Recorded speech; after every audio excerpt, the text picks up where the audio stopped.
Bonjour tout le monde. J'ai créé cette vidéo à la demande de plusieurs personnes qui aimeraient savoir comment se déroule un entretien de recrutement. Parmi ces personnes, il y a des gens qui travaillent déjà dans le secteur privé, mais qui désirent pour une raison ou pour une autre changer d'établissement. Ceci d'une part. Et d'autre part, il y a celles et ceux qui souhaitent intégrer le domaine de l'enseignement pour la première fois dans leur vie. Alors, oui, bien sûr, il se pose beaucoup de questions. Qu'est-ce qu'on va me demander? Qu'est-ce qu'on va me poser comme question? Comment je vais être? Comment je dois répondre, etc. Toutes ces questions sont bonnes. Alors, puisqu'il s'agit des anciens et des nouveaux, je vais donc simplifier l'explication afin que tout le monde en profite.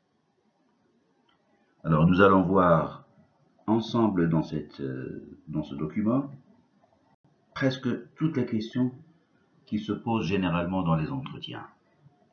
Et on verra comment on pourrait y répondre. Je vous donnerai juste des pistes à suivre, mais bien sûr, ça sera à vous de faire votre recherche et de répondre à ces questions. Pourquoi? C'est pour mieux retenir, parce qu'on retient mieux ce qu'on a trouvé soi-même. Très bien. Un entretien d'embauche, de manière générale, quel que soit le domaine d'activité, dans l'enseignement ou bien dans une entreprise, l'entretien se prépare de manière professionnelle. Donc il faut essayer d'être professionnel, surtout pour ceux qui passent directement de la fac à ce domaine du travail. Pour les gens qui ont déjà travaillé dans certaines écoles, ils savent de quoi je parle. C'est-à-dire, il faut être bien préparé sur le plan cognitif, c'est-à-dire sur le plan des savoirs et des savoir-faire, et également sur le plan psychologique. Et ceci englobe le savoir-être et le savoir-devenir. Je m'explique. Donc il faut se donner toutes les chances de réussir avec une bonne préparation. Au niveau des connaissances, bien sûr, il ne faut pas aller à l'entretien comme ça et compter sur le facteur chance. Non, il faut être bien armé, il faut être bien préparé. Donc il faut que je révise un petit peu de didactique. Ne vous inquiétez pas, limitez-vous juste au guide pédagogique. Essayez de voir les premières pages où il y a quelques définitions des différentes pédagogies et on pourra vous donner une idée assez suffisante sur la didactique. Le savoir-faire, c'est-à-dire comment mettre tout cela en pratique, comment appliquer le côté théorique dans la classe. Pour le côté psychologique, bien sûr, il faut être présentable le jour de l'entretien, il faut être souriant, il faut arriver à l'heure, mais même avant, il faut essayer d'arriver au moins 10-15 minutes à l'avance. Et pour le savoir devenir, il faut savoir, bien sûr, qu'est-ce que vous compterez faire dans le futur proche. On pourra vous demander qu'est-ce que vous comptez faire l'année prochaine. Est-ce que vous comptez rester avec nous, etc. Et si on vous donne une classe, qu'est-ce que vous allez faire avec cette classe, par exemple?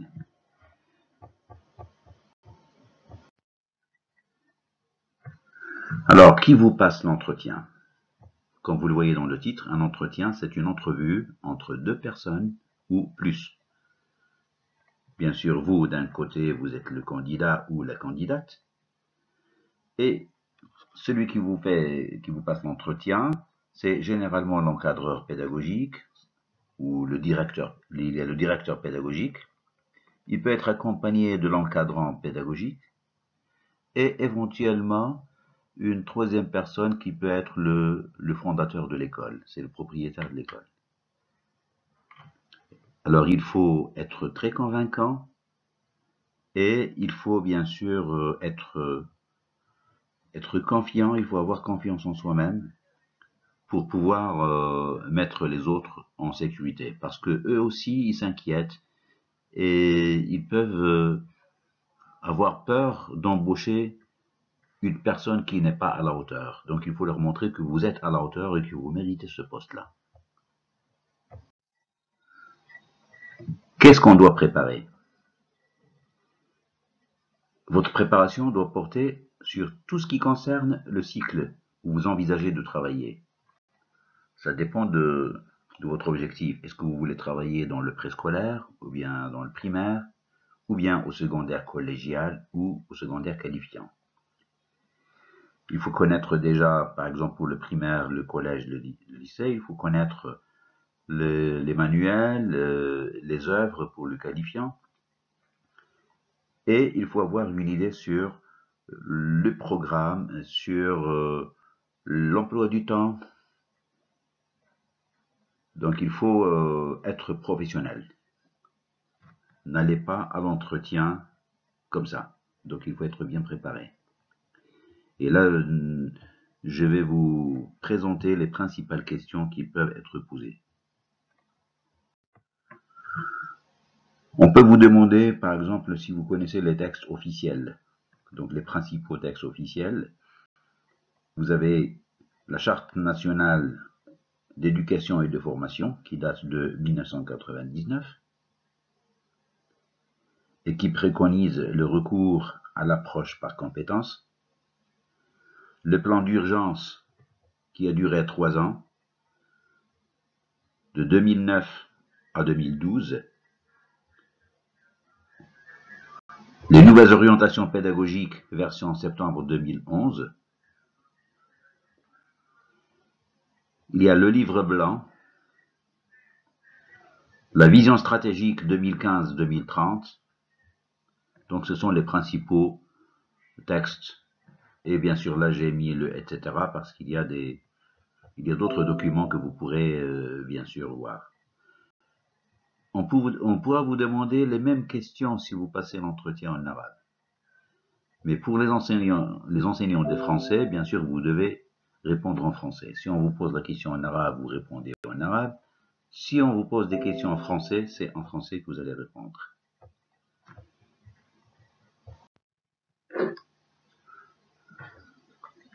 Alors, parmi les questions qu'on vous pose, on commence toujours par vous demander de vous présenter. C'est tout à fait normal dans tous les secteurs.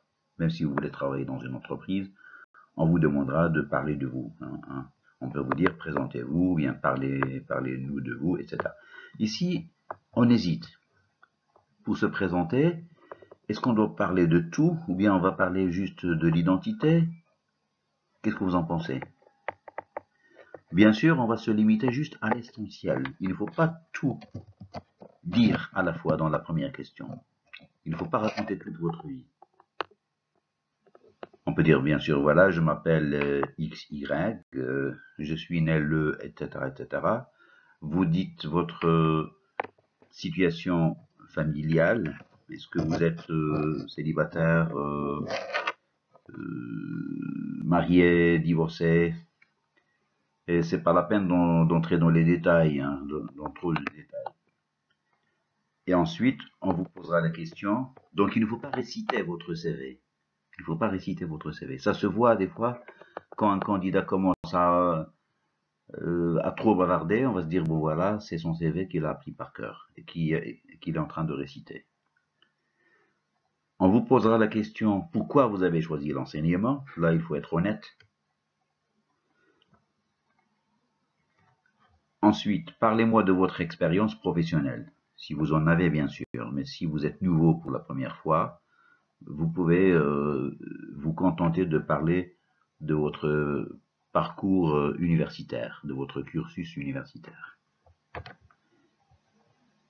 Et ne soyez pas trop bavard, essayez de dire l'essentiel.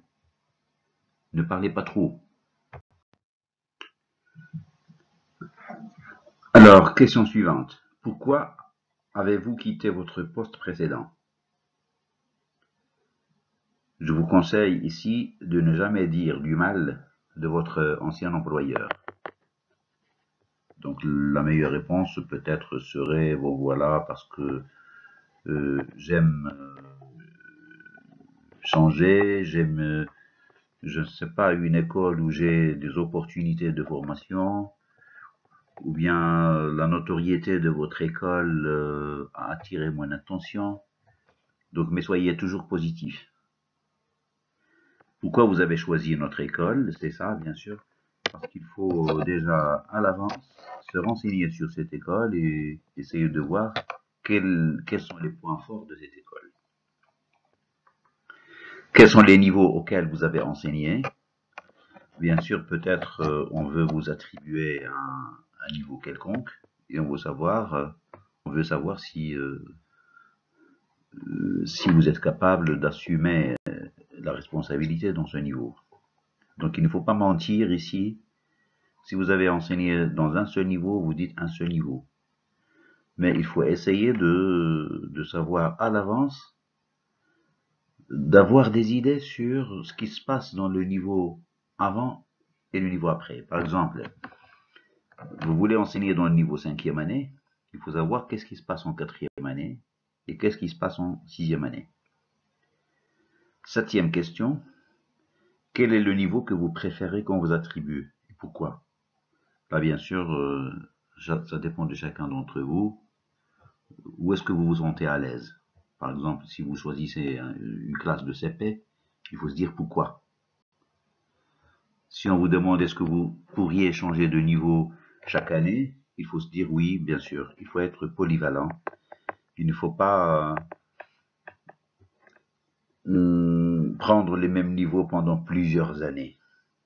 2 ans, 3 ans, ça peut suffire. Hein. C'est pour avoir une idée assez large sur ce qui se passe dans le cycle où vous allez enseigner. Même chose pour le collège, même chose pour le lycée. Question numéro 8. Quelle approche adoptez-vous dans votre enseignement et pourquoi? Bien sûr, là, il faut savoir qu'est-ce que ça veut dire une approche pédagogique. Et là, vous avez des pistes de recherche. Hein? Il faut déjà savoir ce que ça veut dire une pédagogie et ce que ça veut dire une approche. Ce n'est pas la même chose. Hein? Une approche en arabe, on va dire muqaraba. Donc, quelle approche adoptez-vous dans votre enseignement? Alors, l'approche qui est préconisée par la Charte nationale, c'est l'approche par compétence. C'est ce qu'on appelle APC. A, ça veut dire approche. P, c'est par. Et C, c'est compétence. APC. Et il faut se dire pourquoi. Là, pourquoi, je vous donne encore une autre piste à suivre. Il faudra chercher la différence entre l'approche par compétence et la pédagogie par objectif. Parce qu'avant, on travaillait juste par objectif. On privilégiait la pédagogie par objectif. Mais cette pédagogie a montré ses limites. Je vous donne un exemple très simple. On peut trouver des élèves qui peuvent avoir de très bonnes notes en grammaire, en conjugaison, en orthographe et en lexique. Mais en ce qui concerne la production orale ou écrite, là, ça va très mal.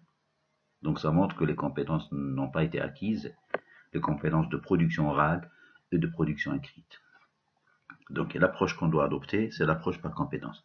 Et je vous conseille d'approfondir un petit peu votre recherche pour faire un petit résumé de l'approche par compétence et quelles sont les différences entre cette approche et la PPO, ça veut dire pédagogie par objectif. Question numéro 9. Quelles sont les principales difficultés d'apprentissage que rencontrent les apprenants? Pour ceux qui sont anciens, vous allez bien sûr profiter de votre expérience et vous parler des principales difficultés. Vous n'allez pas parler de toutes les difficultés. Bien sûr, je viens peut-être d'en parler maintenant, vous l'avez remarqué. Les principales difficultés, c'est la production de l'oral et la production de l'écrit. Il faut savoir comment on peut y remédier. Et c'est l'objet de la question numéro 10. Comment on pourrait remédier à cette difficulté? Question numéro 11. quelle est la différence entre objectif et compétence? Bien sûr, quand on veut préparer une fiche pédagogique, je dois toujours penser à la formulation d'un objectif. Quel est l'objectif? Ça veut dire, on doit arriver à quoi vers la fin de la séance? Que doit être capable de faire l'élève à la fin de la séance? D'accord? Donc l'objectif concerne la fin d'une séance. Ça peut même concerner une partie de la séance. C'est ce qu'on appelle un objectif qui est opérationnel, un objectif de chaque étape. Pour la compétence, elle est plus vague, plus générale, plus globale. Je ne peux pas réaliser une compétence sans passer par une série d'objectifs. Donc la compétence, c'est la mobilisation d'un ensemble de connaissances pour faire face à une situation complexe. Situation où il doit employer au moins 2 ou 3 ressources, au moins. Et il concerne bien sûr la fin d'une séquence, ça veut dire 2 semaines. Elle peut concerner la fin d'une unité, la fin d'une période, la fin de l'année. Pour la question numéro 12, pourriez-vous définir ce que c'est l'approche par compétence? Donc je vous laisserai le soin de bien faire votre petite recherche pour voir l'approche par compétence. Donc c'est une approche bien sûr qui met bien sûr l'élève, l'apprenant, au cœur de l'enseignement-apprentissage. L'apprenant ne doit pas se contenter à la fin de l'année juste de réciter certaines règles qu'il a apprises par cœur. Non, il faut qu'il sache les utiliser dans des situations complexes. 13. Qu'est-ce qu'une situation problème? C'est une question très importante, surtout dans les matières scientifiques. Alors, quel est son rôle dans l'opération enseignement-apprentissage? Et donner un exemple. Donc là, je vous laisserai le soin de chercher et de préparer déjà un exemple. On met l'apprenant dans une situation problème, c'est pour stimuler sa curiosité et pour le secouer un petit peu. Comme ça, il va faire appel à ses connaissances antérieures, à ses acquisitions antérieures, pour pouvoir résoudre la situation qu'on vient de lui présenter. Et à partir du moment où il bloque, il ne peut pas répondre, là, il devient plus attentif et c'est là qu'on commence notre cours, notre leçon. 14. Quelles sont les principales pédagogies qu'on peut utiliser en classe? Donc, je préfère ne pas vous citer ces principales pédagogies, ça sera à vous de les deviner d'abord. Là, je vous mets dans une situation problème. Selon juste votre bon sens, quelles sont les principales pédagogies qu'on peut utiliser en classe? Si vous n'y arrivez pas, si vous n'arrivez pas à trouver de réponse, là, vous commencerez votre recherche. Je vous donne juste un exemple. On peut parler de la pédagogie de l'erreur. Et c'est à vous de chercher le reste. Donc, il y a plusieurs pédagogies qu'on peut utiliser pour opérationnaliser l'approche par compétence. Et on ne peut pas utiliser une seule pédagogie dans une séance. On utilise au moins 2 ou 3. Ça dépend de la situation. La pédagogie du projet, la pédagogie de l'erreur, il y en a d'autres. Donc je vous dis ça, c'est pour stimuler un petit peu votre curiosité et ça vous poussera à faire une recherche et surtout bien organisée. Il faudra prendre des notes quand vous répondrez à ces questions. 15. Quelles sont les compétences professionnelles que doit maîtriser un enseignant? Donc attention, cette question est très importante, surtout pour les encadrants pédagogiques. Alors les compétences professionnelles, bien sûr, c'est l'objet de la formation maintenant dans les centres de formation, à savoir la planification des apprentissages, la gestion des apprentissages et l'évaluation des apprentissages. C'est ce qu'on appelle la PGE. P, ça veut dire planification, G, gestion, et E, évaluation. Un enseignant doit savoir planifier, il doit savoir gérer, et il doit savoir, bien sûr, évaluer. Et là, bien sûr, vous verrez quels sont les types de planification, les types d'évaluation et les types de gestion. Question numéro 16. Comment peut-on motiver les apprenants? Généralement, oui, on trouve dans beaucoup de classes certains apprenants qui ne sont pas motivés, qui attendent juste la fin de la séance, d'autres qui bavardent, d'autres. Donc, comment doit-on les motiver?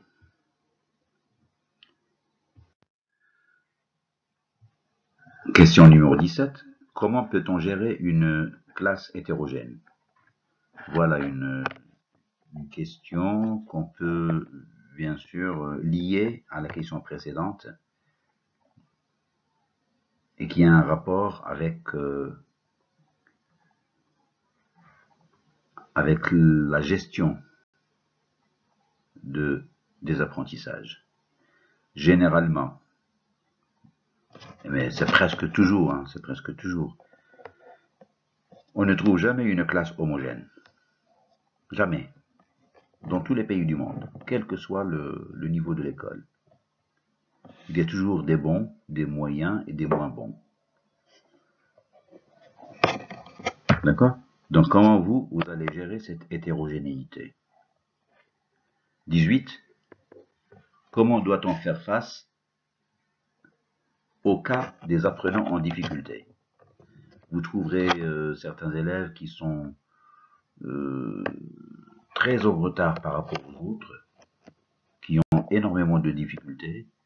Donc, est-ce que vous allez les laisser tomber? Est-ce que vous penserez à d'autres solutions et lesquelles?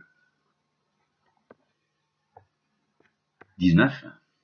Quels sont les textes officiels du ministère de l'Éducation nationale que vous connaissez? Là, on a déjà répondu à cette question au début de cette vidéo.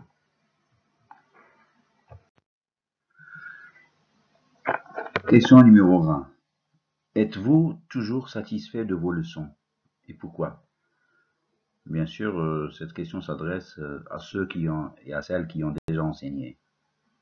Est-ce que vous êtes toujours satisfait de vos leçons? Et pourquoi? Là, je ne peux pas répondre à votre place. Il faut savoir, ça vous est certainement déjà arrivé. Alors, pourquoi c'était quoi la cause de cette insatisfaction? Et qu'est-ce que vous avez décidé de faire après?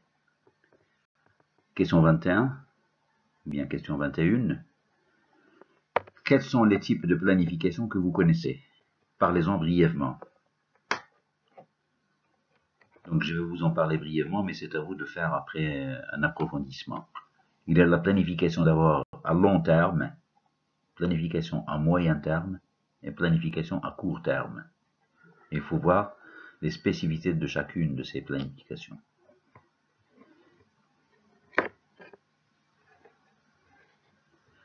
Le long terme, ça concerne l'année. Le moyen terme, c'est le semestre. La période. L'unité. Ça c'est le moyen terme. Et le court terme, c'est la semaine, la journée, la séance. 22. Quels sont les types d'évaluation que vous connaissez? Parlez-en.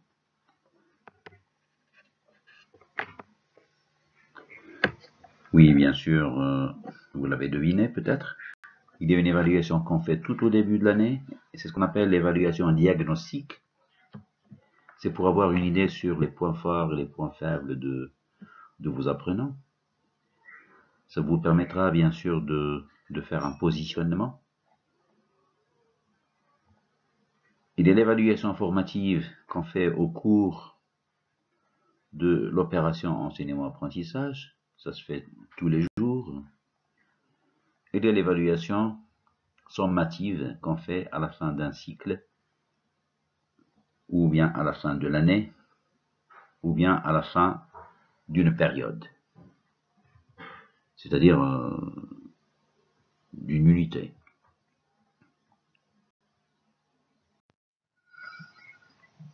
« 23. Quelles sont les méthodes de lecture que vous connaissez? Laquelle est la plus efficace selon vous et pourquoi? Bien sûr, il faut connaître ces méthodes pour pouvoir voir les points forts et les points faibles de chacune de ces méthodes. Donc, ça sera à vous de chercher. 24. Il faut maîtriser la méthodologie des différentes leçons selon tel ou tel niveau. Par exemple, vous postulez pour un niveau, je ne sais pas, de 7e année ou 8e année au collège, on va vous demander comment vous allez enseigner la lecture, bien comment vous allez enseigner la grammaire. Même chose pour le 2e cycle, même chose pour le primaire aussi. C'est pour cela que ce serait préférable de voir quel est le niveau qu'on veut peut-être vous attribuer. Si vous ne le savez pas, c'est pas grave, il faut essayer d'avoir une idée assez suffisante sur ce niveau, sur les leçons qu'on peut faire, et essayer de faire un petit pense-bête, c'est-à-dire un petit carnet où vous allez noter le résumé des méthodologies de chaque leçon. Par exemple, voilà comment on va enseigner la grammaire, voici les étapes, le déroulement méthodologique. Voici comment on va enseigner l'orthographe, et ainsi de suite. Il faut maîtriser ça. On pourra vous poser la question comme ça, on peut vous dire, savez-vous comment, ou bien comment vous faites pour enseigner une séance de lecture? Vous avez une séance de lecture, comment vous allez procéder? On peut même vous demander de préparer une fiche. On pourra vous demander de présenter une leçon. On pourra vous voir si vous êtes peut-être provisoirement accepté. On pourra vous demander de passer au côté pratique et on vous verra en train de travailler. Comment vous réagissez aux questions, aux interventions des élèves, et comment vous gérez votre classe, comment vous posez vos questions, comment vous maniez votre langue, etc. 25. Comment planifiez-vous vos leçons? Là, il s'agit de la planification. Il faut revenir à une question qu'on a déjà vue, sur la planification à court terme.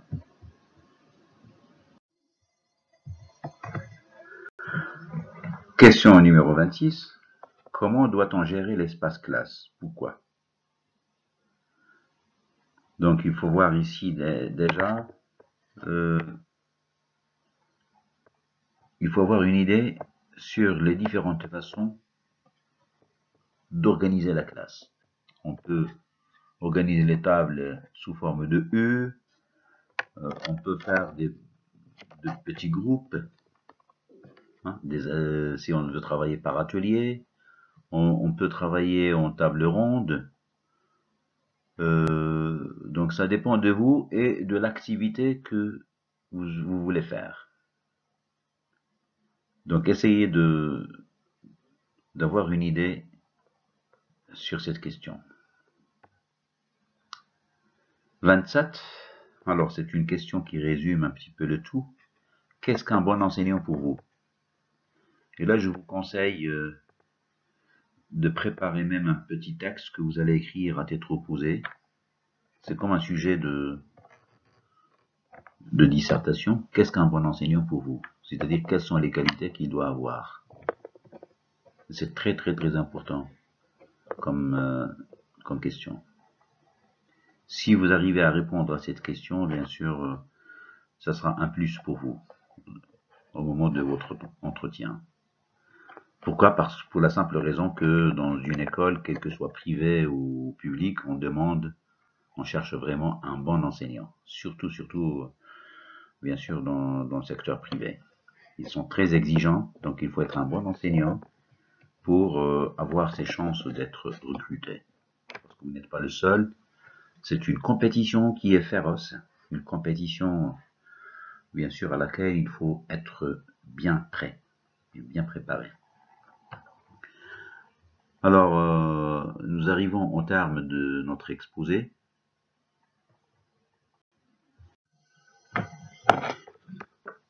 Nous voilà arrivés au terme de notre exposé. Je vous souhaite une très bonne chance et merci de votre attention et bon courage. Donc préparez-vous, essayez de revoir cette vidéo, essayez de noter les questions et les réponses. Et en cas de besoin, bien sûr, vous pourrez me contacter. Laissez de commentaires, parce que ça sera utile pour vous et pour d'autres collègues qui pourront s'en servir. Alors, merci encore une fois et au revoir.